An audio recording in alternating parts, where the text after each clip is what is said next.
Ever wondered how Apple Pay makes paying for your morning coffee as easy as a tap?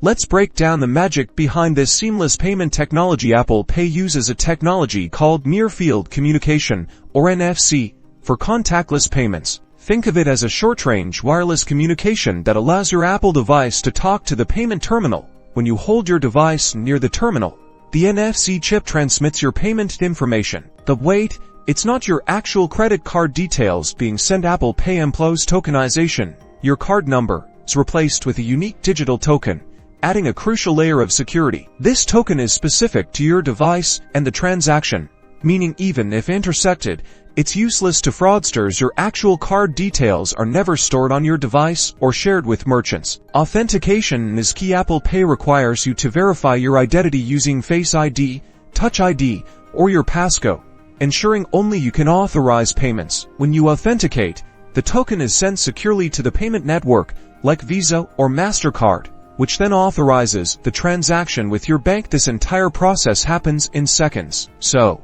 Apple Pay combines NFC, tokenization, and biometrics to offer a super convenient and secure way to pay. Next time you tap to pay, you'll know exactly what's happening behind the scenes.